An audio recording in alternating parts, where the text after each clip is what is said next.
I can be a social worker. I can be a social worker. Yes, a social worker.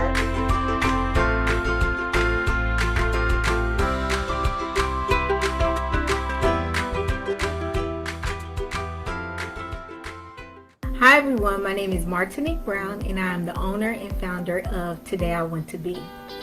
We are solving the problem of kids and youth not seeing someone who looks just like them in a variety of career fields. We are a career exploration resource for parents and educators, and through our interactive products and virtual interviews, kids and youth are able to see representation of their race and gender in career fields that they may not even know about. With every product we create, from our educational aids to our apparel and accessories, we are intentional about encouraging and helping kids and youth see that they can become anything they want to be. We are the only company who not only focuses on career exploration for kids and youth, but we also give them an opportunity to ask professionals about their careers every month during our free live virtual interviews as student co-hosts. If you are looking for a company that is dedicated to helping your child or student see that they can become anything they want to be, make sure you visit todayiwanttobe.com today.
Thank you guys so much for tuning in to our Today I Want to Be career exploration interview. I'm so excited that we have our professional here today, and we will be talking to him about his profession as an assistant professor in engineering. We have Dr. Leroy Long III. Shout out to Dr. Long because he is also from Dayton, Ohio. Whoop, whoop, whoop, whoop. So I'm really excited to have him on the show because You know, quite frankly, I've never really got to ask professors why they do what they do, why they wanted to go into that field. But, you know, I was just always asking my professor for a passing grade. I'm like, Professor, you know, I've been trying to do the work. Like, just help a sister out. But if you're interested in asking Dr. Long questions, make sure you go ahead and post your questions and comments in the comment field. Now, if you're watching from any other page other than Martinique Y. Brown, or Today I Want to Be, we're on Facebook as well as YouTube. Make sure you post your questions and comments there, and I will relay those to Dr. Long as well. Give us a virtual shout out. Make sure that you let us know that you are in the virtual world. So now the great thing about this show is you can actually post your questions and comments. Any of your students or your kids that may want to ask Dr. Long about his career field, why he decided to become a professor, make sure that you post those as well. Another great thing is um, all of Dr. Long's contact information is listed in that description box. So if you want to follow Dr. Long and maybe ask him questions after the show, you are definitely welcome to do that and reach out to him. So Dr. Long, thank you so much for being on the show. Thanks for having me, and definitely a shout out to Dayton, Ohio. Woo woo in the house, especially Meadowdale. Come on. Don't nobody Yeah. know about that. Oh, thanks. But can you just tell the viewers just a little bit more about yourself and how long you've been an assistant professor in engineering? Yeah, so like you said, I mean, we're both from Dayton, Ohio. I don't know if you've given much context or history of it, but it is the birthplace of aviation. So that's one thing I normally tell people. And then there are other kind of historical facts. So the cash register was invented in Dayton. The first NFL game was actually in Dayton. Funk music and auto tune came out of Dayton. So those are things that people don't necessarily know about. Paul Laurence Dunbar is from there as well, famous Black poet. So I just like to, give those historical facts just as a little bit of context. About an hour from Cincinnati, a few hours from Cleveland, a little over an hour from Columbus for people who aren't familiar with it. But we want to know about you, Dr. Long. Tell us about you. Tell us. So I started with, where I'm from. I feel like I gotta give credit to that, So in terms of me, I came out of Dayton, went to Dayton Public Schools, graduated from Meadowdale High School, like you mentioned. So we went to the same high school. And then from there, I went to Wright State University because I actually was a part of a summer program for STEM, science, technology, engineering, and math at middle school and into high school. And so that's when I first heard about, engineering. Went to Wright State over the summer for it. And the real kicker is that it came with a tuition-based scholarship. Okay. So that's what really motivated me to go into engineering and to consider my undergrad institution, Wright State, which is like 30 minutes outside of Dayton. It's technically in a suburb called Beaver Creek, but I think on paper, they still say Dayton. So it was like a different world to an extent, suburban, a lot of shopping plazas. I was from a predominantly Black community. This was predominantly white. So that's my general background in terms of, where I'm from, how I got to where I am now. Yeah. So now how long have you actually been an assistant professor in engineering? So I'm just finishing up my 6th year. So I graduated my PhD in 2015, and I did that at Ohio State.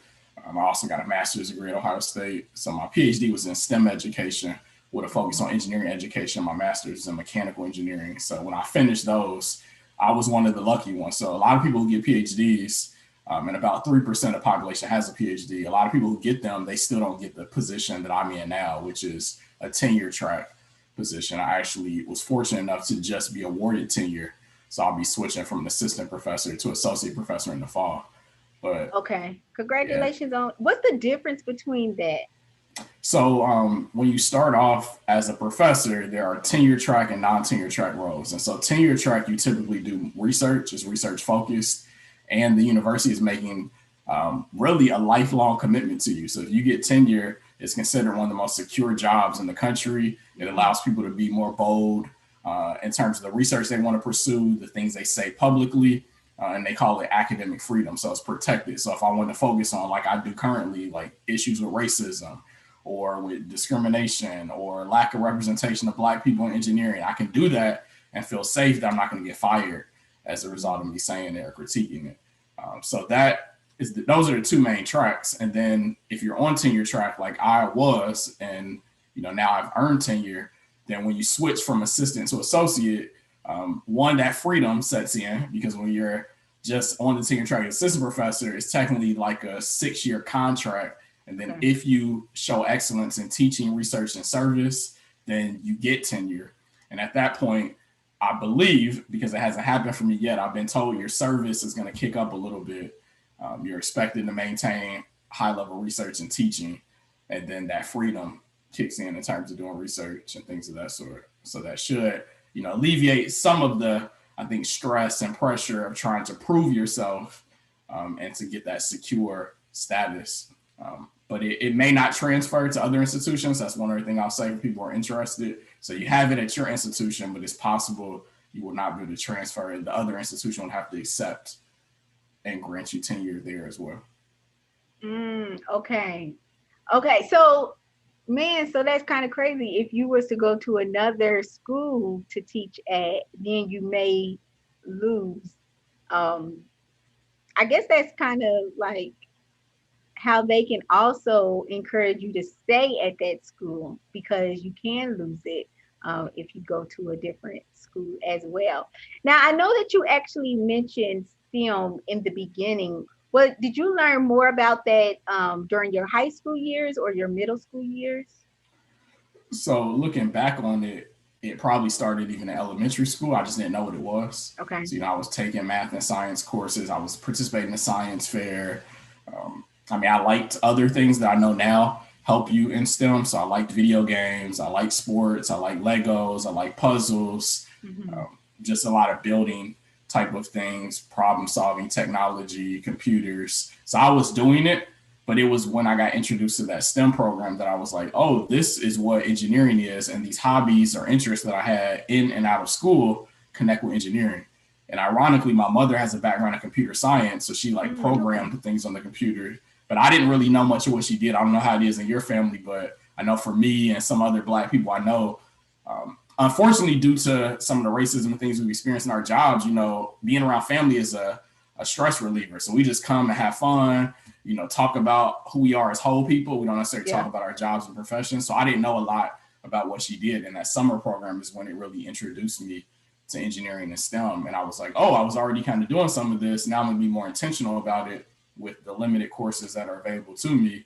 And if I continue to do well and like this, then I'm going to do it in college. And so that's when it started to click for me, was in middle school. But again, I think I was doing it in elementary, continue doing it in middle school, and then even more so in high school.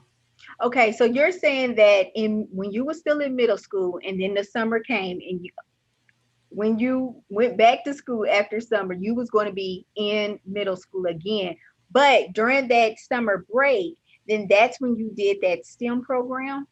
Yeah, so I had a middle school science teacher, Bonnie Porter, and she was recruiting students essentially. So if you were doing well in your science class, and I'm not sure if math teachers were doing it too, but they recommended the program to you. So then you told your parents, or she told our parents, I can't remember which one took place.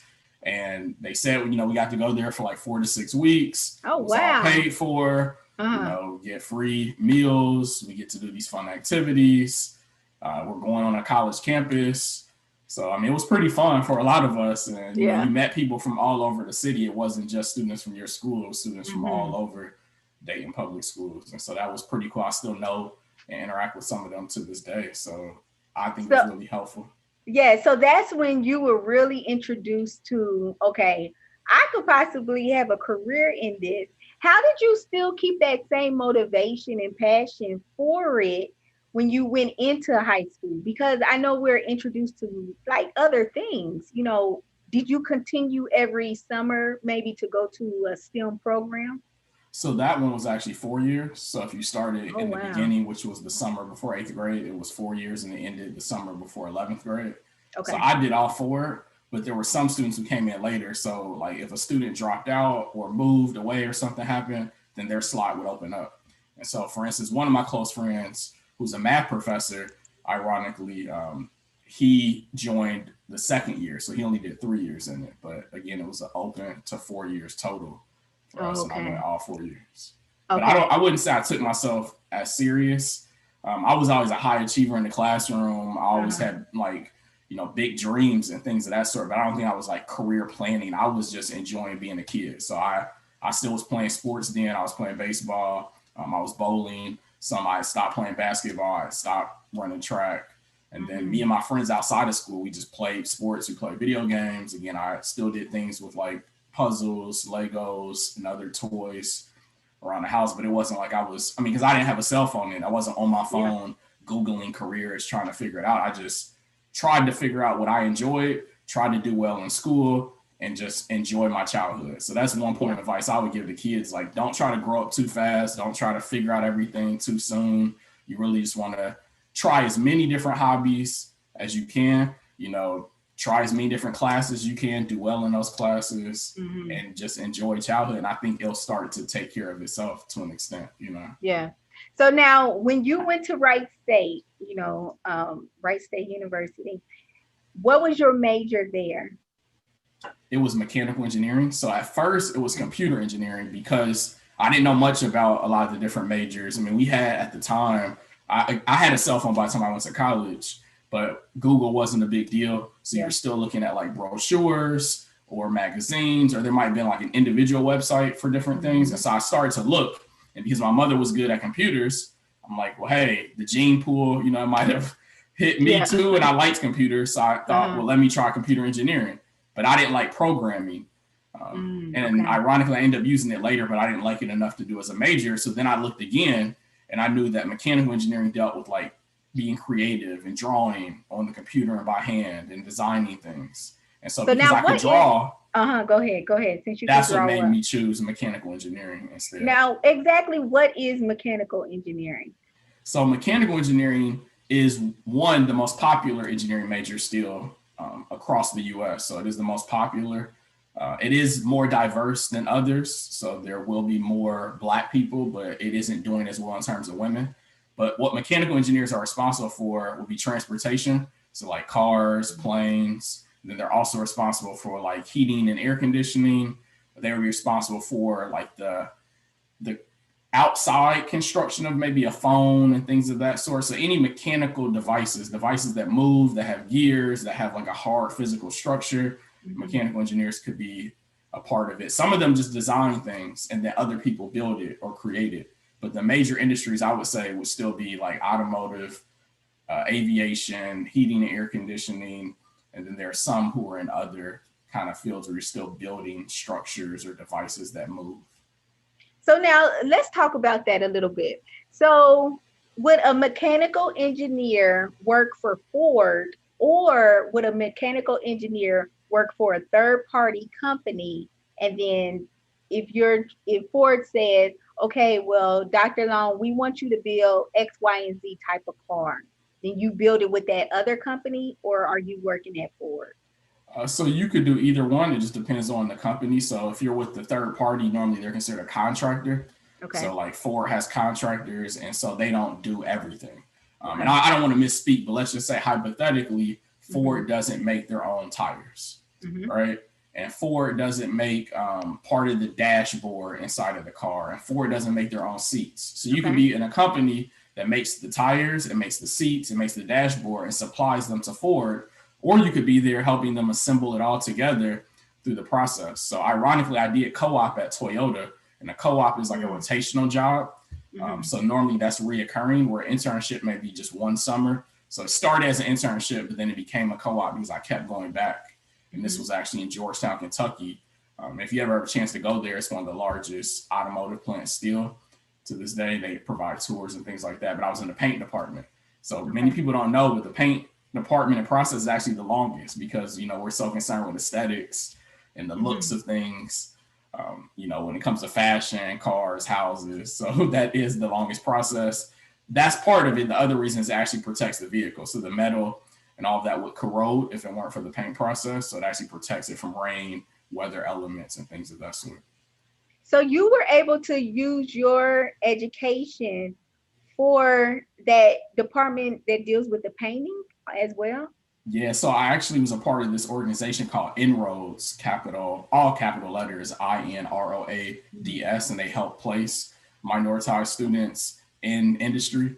I was one of the only engineers. Ironically, a lot of students were in business, But they did like mock interviews, resume development, and then got us potential interviews. And so I interviewed with Toyota. This was actually during my first year of college. And then that first summer after, I went off to Georgetown, Kentucky. So I moved there for the summer, and it started to click for me, even with limited coursework from the first year. I'm like, I can start to see some of the things we're learning in the real world compared to it just being like theory or in a textbook. But so I guess my question to you is like, how does the paint have anything to do with the mechanical engineering aspect of it? Like how does those two even go hand in hand together? So there's another type of engineering called industrial systems engineering. Okay. And so that is dealing with manufacturing processes. So in some ways, regardless of what engineering major you pursue, and I would say STEM discipline you pursue, you end up becoming multidisciplinary when you're actually in industry. And so I was doing some of industrial systems engineering, so just trying to make sure the process was efficient. And if we could save money with the process, and if we can make it safer, we're doing that. The mechanical engineering side is I was using CAD, computer aided design program at times to develop something that was going to be, created or placed into the paint department. So that was one way I learned that program in my major, and then I was using that. Also, you're learning, problem solving skills. So you're trying to figure out if something's going wrong with the process, like how can I figure it out? And I remember my manager at the time was saying, we don't just need problem identifiers, we need problem solvers. Mm-hmm. So some people say it's like getting you to think like an engineer, quote unquote. And so those are things that I was learning that translate directly over to it. And then another discipline connected to engineering is like material science or material engineering. And so the paint process is close to that. It's also close to like chemical engineering. But all of the robots that were there painting the vehicle, and these were installed to, provide it more safely, more efficiently, so humans aren't breathing in the chemicals. Mm-hmm. And so it can be done on a more repeated manner. That required a lot of mechanical engineering. So you learn about various things in physics that talk about how the robot moves and just the overall structure of it. That was heavily involved in mechanical engineering. You look at other aspects, like mechanical engineers still help with even like the lighting structure, even if we're not doing the light itself, which maybe is electrical engineering, the structure of that, or the tracks the car is moving on, or the car body itself, like all of that is still dealing with mechanical engineering. But the main ways that I translated over was that CAD program I was using in my problem solving skills, and then learning that I need to be multidisciplinary and not just like a mechanical engineering industry, but an engineer in general, Yeah. You know what the confusing part it seems like though? I hear so I actually interviewed a senior mechanical engineer. She was, I think it was during April. Well, no, she was during maybe March or something like that. But there are so many beginning titles to engineer. There's always a something engineer. When a high schooler graduates from high school and then they go to college, what is the best thing for them to do? Is it to automatically just go to their counselor so they can figure out what type of engineer they want to be? So, they can go to my website. There are a lot of resources on there. I have a resource page and then a page for my research team. And then there are other tabs too. So they can look there. We have infographics. One's called Be an Engineer, and it talks about what you can start to do before college to prepare. And there's another one called Be a STEM Professional. And some of the STEM professions are engineering professions, and it describes them, their salaries. So that's one thing they could do. But then you could Google it. Again, that wasn't as available to me at the time, but I would certainly encourage people to do it now. You could try to meet or identify more people like me and actually reach out to them. And then once you are transitioning, so yes, I would talk to the high school counselor, but recognize not all high school counselors know about every major. And so that like in college, would you? So even a college advisor may not know. Some of those people are considered like professional advisors with what courses you should take. So I would say talk to some of your professors, and then realize that the first 2 years are really just like general engineering, math, science courses. Okay. So you have almost until junior year to get into your major, and some colleges won't even accept you into a major until you're a junior. So you don't have to figure it out right away, but you could start to, look at my website, Google it, contact other people like me, and then potentially talk to advisors. But again, some of those people have never gone into these career fields. So they're just like a general guide, but not specific to a major. So I wouldn't get discouraged if they don't know. I would just seek help from someone else. So now, can you just tell the viewers what your website is? So it's just my name, Leroy, Leroy, Long, Long, the third, III.com. So it's LeroyLong, the third.com. All right. And that's also in our description box as well. So now, after you finished college, you did not immediately go into your PhD program, did you? No. So when I was finishing undergrad, I actually co-opted again. So because I knew at that point that I was potentially going to get a master's degree. So I co-opted one last time. I actually got a job offer from Toyota, but the economy was bad at the time, similar to, we've had a recent recession.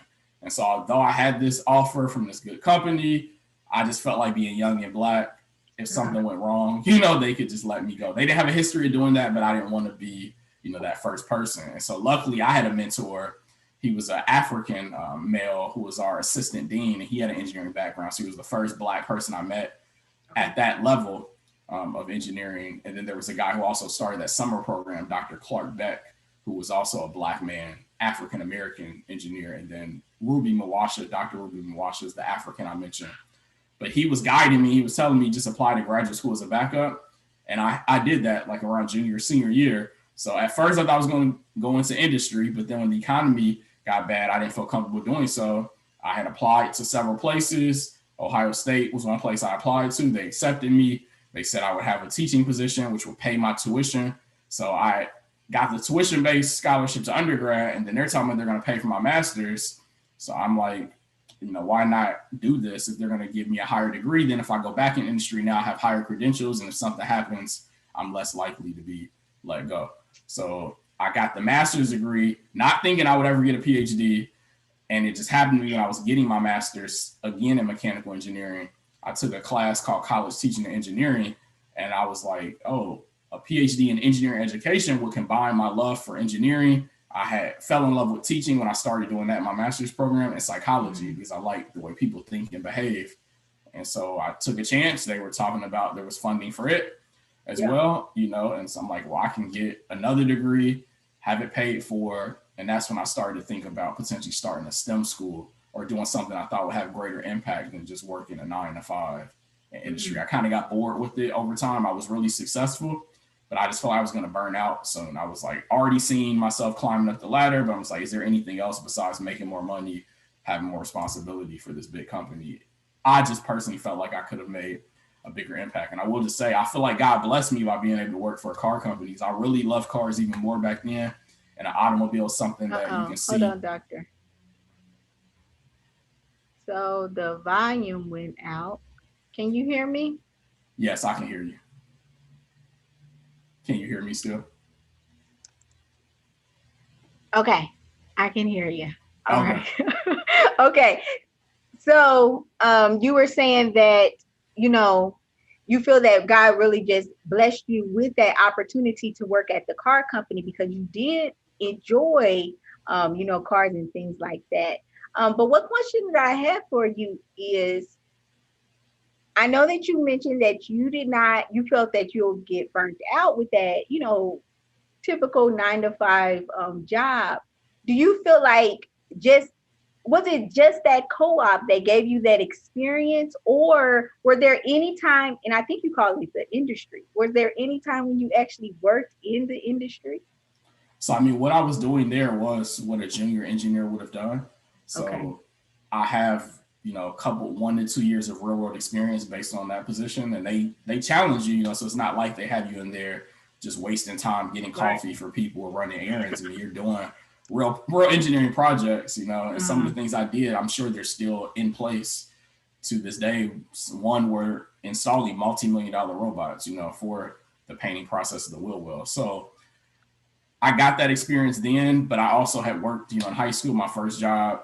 I was pushing carts and things like that. I felt like I would not be challenged there. Toyota was more challenging intellectually, but I still just felt like, one, I didn't control my time. I didn't control the projects I was doing. And I had no way to know how much I was impacting, for instance, Black people, or people from Dayton, or just any other population that mattered to me. So again, in industry, or with the job, this is what they call it though, typically in industry, I felt like I would just rise up the corporate ladder, and I saw myself doing well because I was succeeding already as a college student. I would just rise up, but I didn't feel like I would be happy or fulfilled in doing that because money and titles and accolades was never something I aspired to.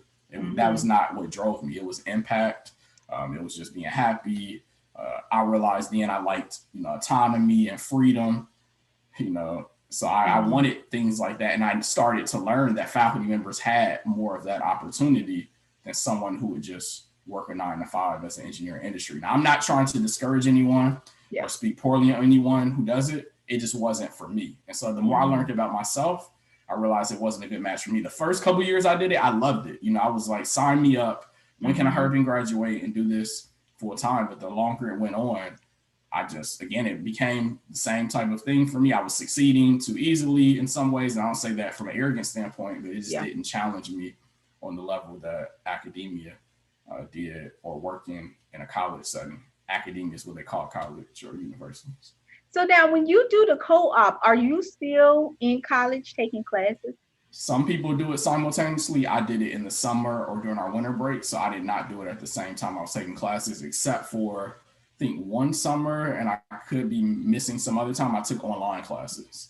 So I was trying to make sure I graduated at a certain time. I went just over 4 years into a 5th year, one term.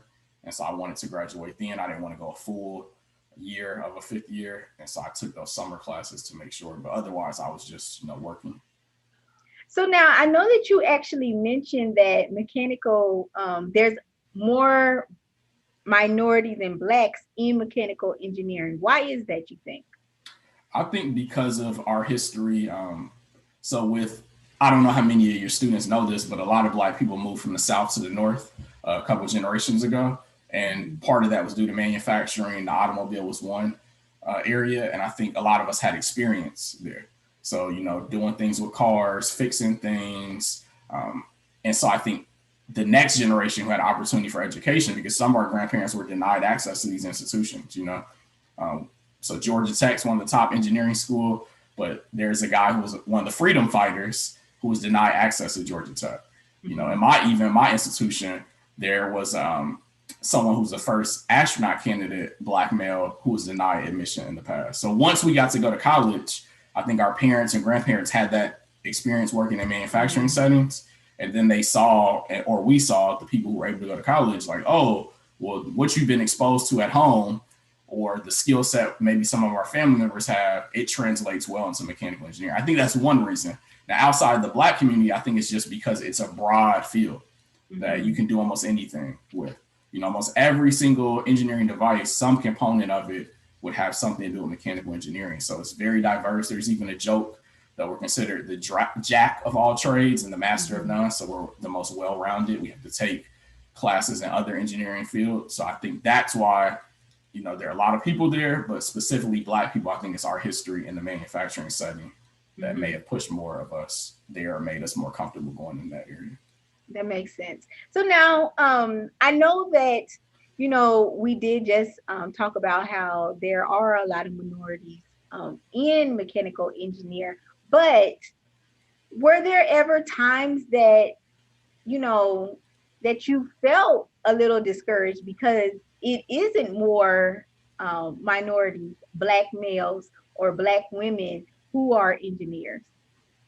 Yeah, I don't want to overstate it, but probably from the first day I stepped foot on campus, I felt discouraged because I came from, again, a predominantly Black setting, not only in school, but even the neighborhood in which I lived. I had some interaction with white people through sports and some other extracurricular activities. But my general day, from the time I woke up to the time I went to sleep, it was Black people. Right. Dayton is very segregated like many other cities around the country. So then when I went to this predominantly white college, and this is the time in which, we're dressing much more distinctly, hip hop culture, we're wearing Black owned gear. So it's obvious not only in my skin complexion, but my culture, my style, everything that I'm from a different place. And then I had a team competition in the beginning in which I was with only white men, and they passed the bridge around amongst themselves, even though I had a friend who had taken the class the previous term and told me what we could do to be successful. What do you mean right? by pass the bridge? So they took turns building parts of it or building it up, even though I told them that I knew what we could do to be successful and I had a friend who could be successful. And although I didn't say this, in the back of my head, I knew that I had graduated the top of my high school class. And some of those other guys, they were just like mediocre, average students. And I don't remember seeing them when it was time to graduate. You know, I may have just gone into a different major and not interacted with them, but I'm just showing you that on paper, I was a top student and I had knowledge from a friend, and they still didn't trust me to help design that bridge. So it was definitely early exposure. So in hindsight, even though I had the tuition-based scholarship, I would have at least looked into HBCUs, historically Black colleges and universities, and made sure that they couldn't offer a similar package or something that I would have been comfortable taking. In hindsight, I would say that. So I would encourage younger Black students to look, because there's no reason you shouldn't go to a place that is going to affirm you, love you, you know, celebrate you. Why go into a space that is going to question your ability and, you know, discriminate against you? So yeah, from the moment I arrived to the moment I left, and still to this day, there have been times in which I, you know, felt discouraged, thought about leaving. And that's just due to racism. If I just say it flat out, it's due to racism, and it is real.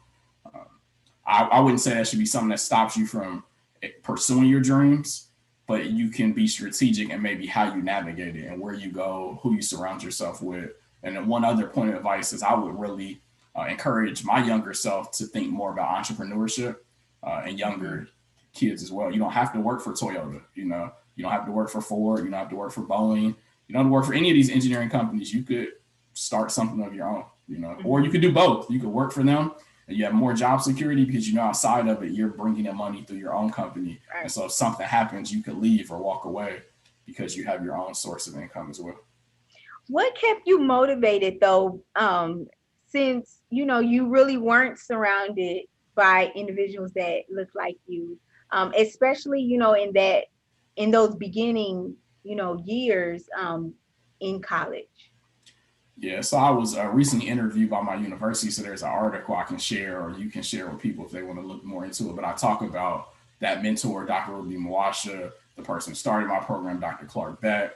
So just visibly seeing them made a difference. And then that middle school science teacher, Miss Bonnie Porter, my mother having a background in computer science. So they would say things to me that countered the racism. Like they always told me, and this was true of many of my teachers. I grew up, had a lot of Black teachers, mainly Black women. They spoke, you know, love into me and over me. They told me I was smart. They told me I was capable. They tried to get me in speech contests and spelling bees and science fairs. And so they were telling me that I could do it. And even once I got into those spaces, the people who I was still connected with, they kept telling me I could do it. And I surrounded myself with other Black students through organizations like NSBE, National Society of Black Engineers. And so in some ways, I insulated myself from it to the best of my ability. And I try to provide like counter thinking or counter messages, because I knew from a young age that racism was real, but I also knew from a young age that like God was real. I knew from a young age that Black people could do anything, and it was really just racism that stops us from being successful, you know? So I had that, and that's what countered it. But I don't want to not be transparent and say that, you know, I felt anxious in those settings, you know? And there was definitely at times some fear about, for instance, public speaking. It became heightened during that time. And that there's real stress that occurs from being in a racist type of environment. So, I mean, I was able to make it through, but in many ways, I would say I successfully survived when I should have been able to thrive, you know? And that's where I think an HBCU or entrepreneurship may provide more opportunities for that, you know, than some of these other settings that aren't, you know, as supportive. And I don't want to say that as a doomer or anything, but just being real and transparent to the youth who are listening. I feel like in speaking love to them, I want to protect them from the things I had to deal with. You know, there's no reason I would send you into the fire if I came out with burn marks, you know, as a result of that. So I would say, yeah, having a Black community or affirming community, it could be, there are non-Black people who will be affirming too. So if you can figure out who those people are, and definitely having your money together, which I did. Fortunately, I was blessed through that tuition-based scholarship. Again, pursuing entrepreneurship, I think those are things that can help. And I mean, that's why I'm even here supporting you, because you're a Black entrepreneur. And I think it's important to support Black-owned businesses.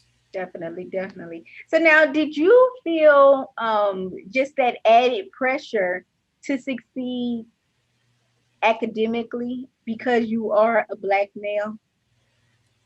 So I think in hindsight, I did to an extent, but I also think similar to what I mentioned about my youth and just like being fun and carefree. I don't know if I knew the weight of how much people believed in me fully. Okay. And what I'll tell you is the time it really clicked for me to an extent is when I recently got tenure. That was one time, and seeing like family, friends, and all the likes I got on social media, and even some people in my institution saying things I wasn't expecting it, and people outside of that, just like Black engineers across the country celebrating me. That was one time. When I got my PhD in 2015, that was another time. I had an aunt who like bought me a sign I have in my bedroom with like affirming messages. Yeah. And in some ways we were a little bit at odds when I was younger, because she would challenge me about like, don't be a mama's boy and step out of your comfort a little bit more and don't show weakness in certain things. So I didn't like some of that when I was younger, but I saw like how happy she was, you know? And I have an uncle who can draw by hand like me, but much better. At least I thought so. And a cousin who can like draw, but he cuts hair. The uncle did just other jobs. But I could see that they're like this skill that was prevalent in our family, you're able to capitalize off of it, you know, and it helped you become who you are. You know, my grandmother, one of them passed, but she saw me get the PhD before she passed, you know, so that's when I started to know. And then more in between those two times, when I went back to a high school reunion, my classmates, it was just like nothing but love. You know, I'm thinking, you know, some of the pettiness from high school or just, you know, school in general. Sometimes people don't like each other. There are these things going on. I felt like I got along well with everyone, but when I was there, I just felt like, and I could see it in their body language. They were like so proud, you know? So I think that's when if I knew that, it may have been more pressure, but because I didn't know it, I was honestly just trying to do the best I could and take advantage of opportunities because I knew they weren't afforded to me. So the grandmother who passed, she told me, for instance, that she was part of the first generation in Dayton to integrate the schools, meaning to go to predominantly white schools and not be forced to go to only Black schools. So I knew those things and I knew what I was able to do in terms of my generation, but there was no real weight. It was just my own drive. I was highly competitive, like a Michael Jordan or Kobe Bryant or Serena or LeBron, and I love sports. So it was more of an inner drive and pressure because, again, I was naive to how much people loved me and celebrated me. And I even graduated, again, top of my class, was voted most likely to succeed, but I didn't feel it, you know. If anything, it was just, again, this college opportunity is free, not only at the undergrad level for your first degree, but for your master's is free, your PhD is free. That was just, don't waste this opportunity. It was more so like, at least walk in the door, at least try this out, at least do your best. But again, I wouldn't say it was the real pressure. Like if I went home that people were going to see me as a failure, because again, I just felt a lot of love. And that's really what it boiled down to for me. So now let me ask you something. I know that you're speaking a lot about, you know, the different opportunities that you've gotten. What would you say to that child or that high schooler that is not very outgoing, but they do enjoy some of those things that you mentioned? You know, how would you help them to and encourage them that like just go out there and try to take advantage of the opportunities that you see? So ironically, I mentioned my teachers, you know, kind of hyping me up, speaking love into me, and getting me to be in these spelling bees, science fairs, speech contests. I was terrified. You know, so probably my biggest fear growing up was public speaking, and no one knew it. You know, I say part of the reason they didn't know it, and this is something I would tell my younger self, is yes, it's okay to be afraid. It's okay to be uncomfortable, but don't let that stop you. And unfortunately, the people who motivated me prevented me from doing that. So that's when I felt a little bit of pressure, like, oh, they want me to speak. They want me to do this. I better not say no. But it helped me learn to be comfortable being uncomfortable, you know, and stepping outside of those boundaries. And so, yeah, I was not really extroverted. I think right now I'm a little bit more balanced on the introvert-extrovert scale, but I still lean a little bit introverted. But back then it was much more introverted. You know, I was the type in social settings, I would pull out like a video game and be playing it. We have family over. I'm pretty quiet unless we're like playing sports and maybe I'm talking trash there or in video games or something. But I'm drawing, you know, doing poetry, doing things that are more introverted. So I was not this outgoing, brave person. but I was at least bold enough to step into that space of discomfort. And then what happened is when I did it, everyone told me how great I was. And then in my mind, I'm like, well, why are you scared? Why are you thinking this? And it challenged my thinking because I'm constantly working myself up, getting scared, you know, and then I'm going into space and I'm doing well, you know, I'm like killing it to other people. So then they're telling me really, and I learned this acronym later, fear is false evidence appearing real. So I realized like my fear was about something that never really occurred and wasn't going to occur. You know, I wasn't going to trip going up the stage. I wasn't going to stumble over my words because I had been blessed, I think, with a gift from God, and then other people honed it. You know, they got me to practice. They made sure I was on par beforehand, and I just left it out there. And I think, you know, I had times in which I could have done better. I'm not going to say that. Like I got third place. I remember in a speech contest in which I stumbled over a part of my phrase, and I wonder if I would have got first place, or I messed up in a spelling bee in elementary school on the word mistake just because of that fear that I had. And I knew how to spell it, you know, but that fear was real. There was a time in baseball, I think I struck out just because I was nervous, even though I was like better than that. It was a time I airballed a free throw in basketball because I was nervous, but the experience still showed me like I showed up. That did not define the overall experience or who I am as a person. And so as my younger self, I would say, you know, keep stepping into those spaces and God got you. That's part of what I would tell myself. So let me ask you this. If you could just finish this sentence for me. If your child enjoys doing blank, then they should probably think about going into the engineering field. So I'll start by saying the typical, if your child enjoys math and science, but I'll counter that by saying they don't have to necessarily, and that's not the only thing. All right. So for instance, there are a lot of kids who just like technology, and you could do computer programming and not have to worry as much about math and science. And there are some classes they're going to expect you to take and you just get through them, but your day-to-day job is more about the technology of designing an app or a computer program. Right. There are other people who still do engineering jobs that are more hands-on. So like a welding engineer may be welding something. For instance, the car body it has metal that has to be molded together. And that's part of the welding process. So they take heat in this gun and they get the metal to stick together. Right. So that is more hands-on. And there are other applications as well. So potentially math and science, potentially technology, potentially working with your hands. And that could be building things, Legos, puzzles, hobbies. Sports actually helps because of hand-eye coordination, and you get this visualization skill going from 2 dimensions to 3 dimensions. So that could be another one. If you are just creative, whether that's through art or something with dancing, which falls under art, then you could go into engineering. But really, it's a very broad field. And so I would say many of the stereotypes you've seen on TV are just inaccurate, like the geeky white or Asian man. That is the majority of people in the field, but it's not who you have to be to succeed. And so because of those stereotypes, some people have not tried it and others have been denied access because there's this false perception that's what you need to succeed. But I would say in many ways, I'm unconventional as an engineer because, again, I am artsy. I was athletic. I was smart, but I wouldn't call myself a geek. You know, I cared about the way I dressed. You know, I just think in many ways I challenge a lot of those stereotypes, and I would say any kid could do the same thing. So now some parents may not even know where to start when it comes to introducing their child to your field. What would you tell a parent to start doing in order to help their child explore just the engineering field? Yeah, because I'm asked these questions so much. Again, I do have that infographic on my website called Be an Engineer. So it'll tell you what you can start to do. I was also interviewed recently by We Rep STEM and myself, 3 other Black faculty members across the country. One was finishing up her degree, but she's now about to be in a position as well. But we talk about different things there. So software programs you could use, YouTube videos you could watch, websites you could visit. And so some of it deals with like programming. So you could be involved with a coding camp or coding organization.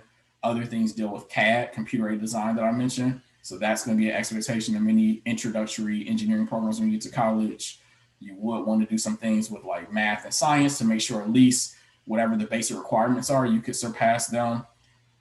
There may be some opportunity for you to do things with your hands. So all of that are ways in which you could start to, and then again, trying to meet people like me. But a lot of it is on my website under that resources tab or other tabs on the website. But I can answer specific questions, but I don't want to like try to restate what's in a paper or what's on an infographic. So now summary may be more helpful for someone. Yeah, now make sure you guys go to that description box and go to his website that's listed in that description box as well. So now I know that you actually mentioned, there's a welding engineer. Are they the ones that actually like maybe build a smaller model of that car that needs to be designed or anything that needs to be designed? So again, I was in the paint department, but there's also a welding department. At least at Toyota there was. I'm not sure if like General Motors, Ford call it something different. But the outer structure of your car, the welding process puts that together. Right? Because if you think about it, the car has like doors on it. It has different angles to it. It has like a lower body. And so it is molding or merging those together. Right. So that's part of what a welding engineer will be responsible for, is like designing that process, improving that process. And there could be other applications. Okay. See, I'm thinking that, okay, so when you say welding engineer, I'm thinking, okay, they are literally in their welding. Is that what they're doing? Or are they making a smaller model of what they're designing? It depends on the company. So like at Toyota, you would design things on a computer, but there were opportunities to go out on the floor and, interact with people, do things with the actual production process. Some people were better with their hands. Like one of my supervisors, he designed and helped with like revitalizing and restoring the old cars. So he was really, handy in that way. One of my friends actually from Ohio State, Dr. Desmond Bourgeois, he actually is in their welding engineering department, just went back there last fall. And so, things that an average person would interact with outside of a car, like even the piping through your house for your water system, for like your heating, air conditioning system, those pipes were welded together. Those ducts were welded together as well. So a lot of metal objects, steel objects potentially have been welded in some capacity. And so they may be just doing desk work, but depending on the company, they may be going out on the floor and doing it as well. It just depends on the person, the company, in terms of what they're asked to do. So now, where do you see engineering going? And when I ask that, I want to ask that in like a two-part question, just as an engineer, and then as a professor that is teaching these other students about engineering. Like, where you see us going? So not to not answer your question, but to start, I would say, where did it start? Where did it begin? And so many people don't know that the first engineer in the world was an African named Imhotep out of Egypt. So he was the first engineer. He designed one of the pyramids in Egypt. So that's where it started to an extent. And then you had people, right out of enslavement, they were designing a lot of devices and products. And so you even have a guy named, or his nickname is the real McCoy, Elijah McCoy, but he designed a lot of devices. So, we had the ancient engineer, then we have the maybe 100 years ago engineer, and then more recently we have people like Lonnie Johnson, who designed the super soaker and the Nerf gun, just really using the hose that you use to wash dishes. He put that invention together and said, well, how can I make this water gun more fun for kids, and designed it. So that history, I think, helps inform the future. So if you think that in a time in which we didn't have all the technology we have today, someone designed a pyramid and people still can't figure out how those pyramids were designed, I think that's part of where engineering will go. It'll go again to a place where we don't necessarily need tools to do things that we can't even imagine, whether that's like flying cars. And I know some people already feel like that's in the works, or teleporting. What did you just say that? SNS? What did you call it? Flying cars. So cars that are flying like airplanes, or teleportation, which you see sometime on movies, or other things from like the Marvel comic book movies, it actually coming to real life and us using it. Because at one point, cell phones were just in Star Trek, and then they became real to us. Yeah. So those are the things I see it going to, but I do think there'll be more automation. So you have more robots. Like for instance, we even have an automated vacuum cleaner at the house. So I think you'll see more like robots in people's houses and hospitals and transportation places. And I think it'll, again, come outside the box a little bit more. So going back to that Imhotep, what are just things that no one can imagine, that you've never seen before, that aren't just the same old? Because in some ways, I find cell phones aren't evolving much. And this is where you need more diverse people. They wonder why you need more Black people in engineering. Innovation is pretty stagnant, in my opinion. Now, maybe a child doesn't see it that way, but after what we've done over my lifetime, I find it's not really changing much in the past 5, 10 or so years. Like, we no longer have black and white TVs. Okay, we have had the internet, we have cell phones, but they're not really changing much anymore. Cars aren't changing much anymore. But I think the more you get people like us in it, you'll see things that we can't even imagine, or that we've seen only in this fictional space in the movies, and it's going to come to life. So that's where I think engineering will go. More automation, more things you only see on TV, more things that are only up here. You can only, imagine it, and it'll be just a part of everyday life the way it is now. And if we had told our grandparents or great grandparents about some of this, it would have, really surprised them. Are you shocked at anything that your students are doing? Meaning, because we already have so much technology now, how has that changed how current students are thinking about engineering?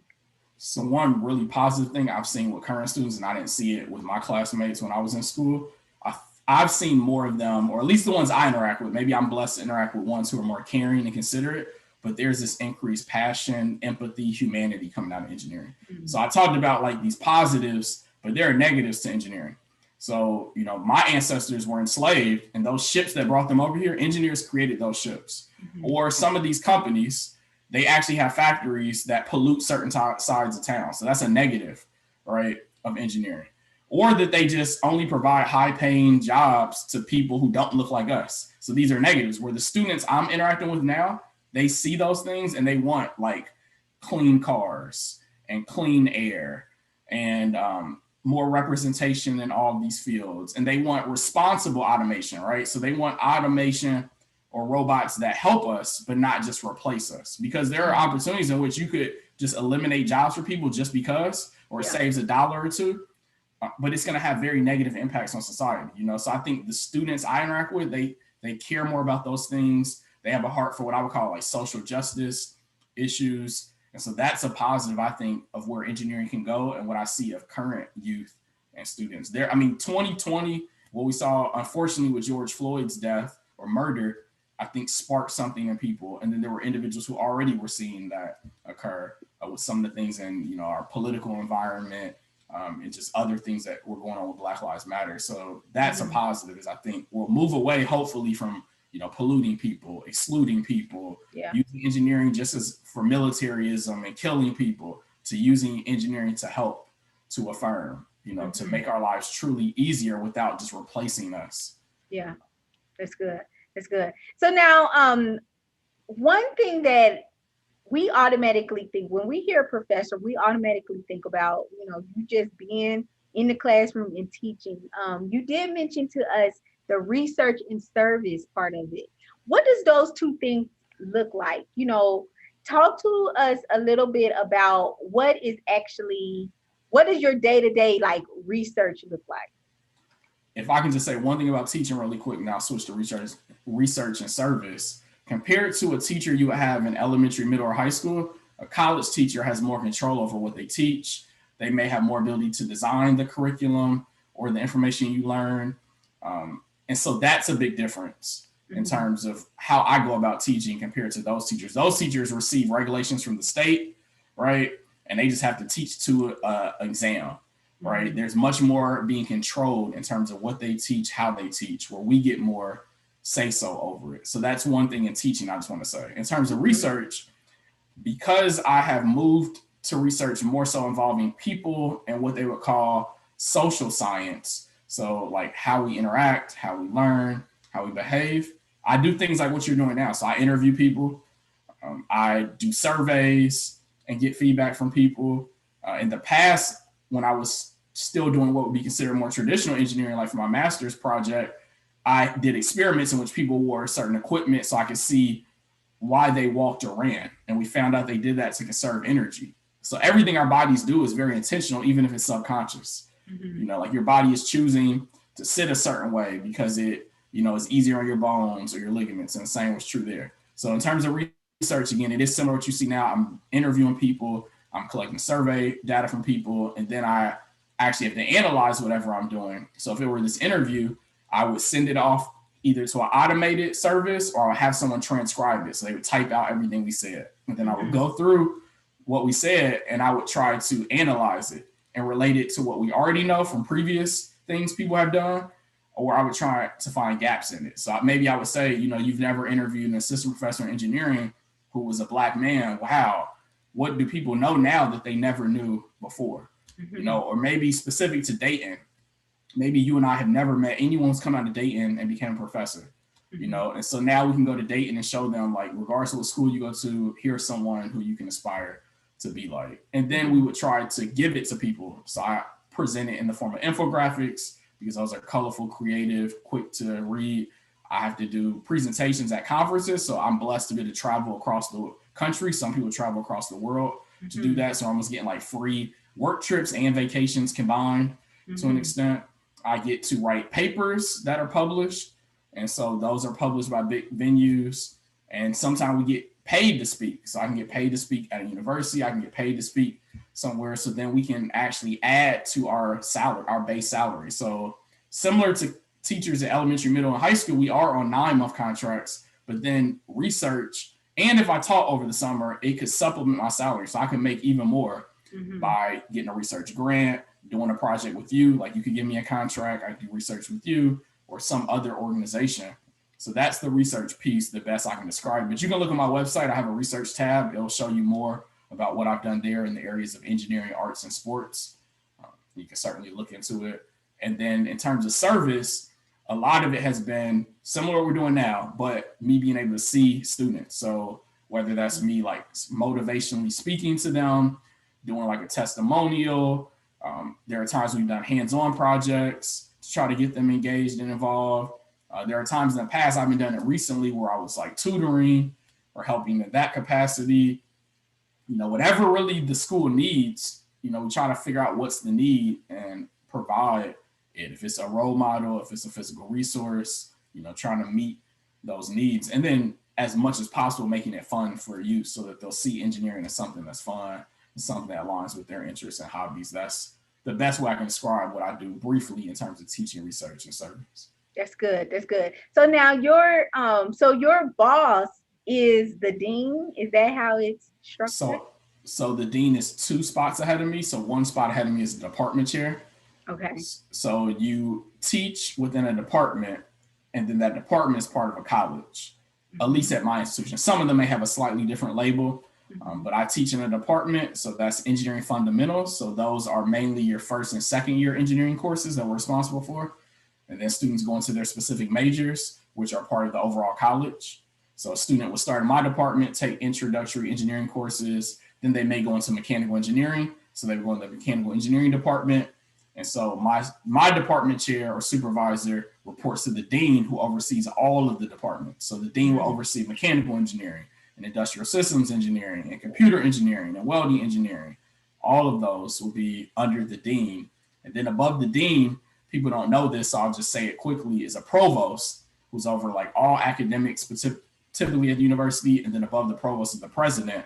And then above the president is the board of trustees. The board of trustees are typically retired people from industry, and they have much more power than people realize. They're just like behind the scenes, you know, so they actually influence a lot of what goes on at the university, and the president is like the visible figurehead of it, even if the board of trustees is telling the president what they want to happen and what they want to take place. Yeah. So now the department chair, since that's the person that's over you, are they the ones that's telling you what service projects needs to be completed within the entire department? So again, comparing myself to like an elementary, middle school, high school teacher, I'm blessed to say that I have a lot of autonomy. So we get a contract annually.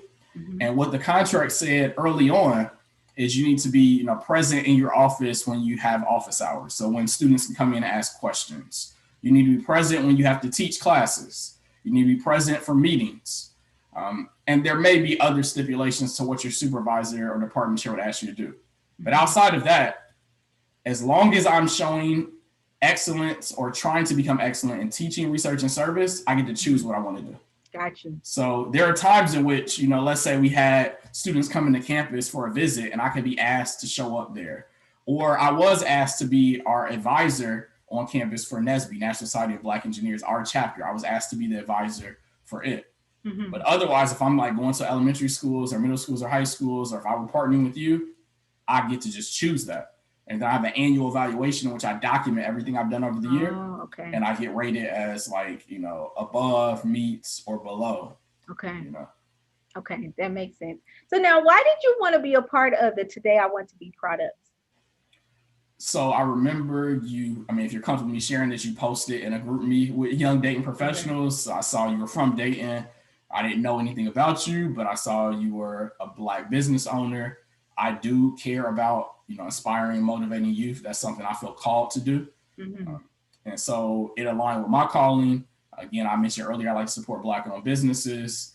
And so I thought it was, a positive. Now, I will admit that a part of me at times questions whether I'm being taken advantage of if I'm, putting out my story, my expertise, not being paid to do so. So I would just tell the youth to protect yourself. Mm-hmm. And so be intentional about who you give free services to, because otherwise people will just take advantage of you. So I trusted that it was worth my time to give you this free service, but there are other people I charge for this. I would not do it without being compensated. And that's where I can go above my general salary, that if someone asked me to speak or participate in something, I would expect to be compensated. But I trusted that we had this, common connection. You didn't seem to be like this large company that was making millions of dollars per year. And so I thought it was worth, supporting your business, your goal, because it aligns with my goals too, of inspiring youth to be whatever they can be. So that's why I chose to do it. Definitely. Well, I'm definitely excited about having you a part of our products, just because, like you said, the engineering field is, not as diverse as we would love it to be. But that's the purpose of Today I Want to Be, to actually show kids and youth that they can be anything that they want to be, regardless of what they typically see in society, maybe that next door neighbor. But we want you to definitely know that you can become anything that you want to be. I know one of the things that Dr. Long mentioned in when he was featured in the calendar was to take something apart. Now, ask your parent first, but if you're inquisitive like that, to just thinking about like, why does something work like that? You may want to begin exploring the engineering field. I always encourage kids and youth to go to your library, because that is one of your best resources ever, and it's free. So make sure you get that library card. Another thing, if you're interested in purchasing any of our products that Dr. Long is featured in, make sure you go to that link that's right there in that description box, and you can purchase those products as well. If you're interested in following Dr. Long on Twitter or Instagram, go to that description box, because his social media handles are listed there as well. Also, make sure you check out his website, because he threw out a lot of nuggets about if parents are interested in their just starting their kids to start thinking about the engineering field. Make sure you visit his website as well. As we've heard, there is such freedom in being an assistant professor or just a professor in general in engineering. But, to be able to have that freedom, as well as doing something that you truly have a love for, then it's nothing better than that. Dr. Long definitely shared with us that he believes that God has purposed him for this, and that actually makes happy people, when you're definitely doing something that God has called you to do. So again, Dr. Long, I thank you so much for just being a part of Today I Want to Be, and helping kids and youth just learn a lot more about your field as well. Parents, make sure that you continue to share this video, and just take some time and watch this video with your kids as well, and begin just asking them questions about what they want to be when they grow up. We definitely hope that you have a great remainder of the night, and we will talk to you all later. Bye-bye.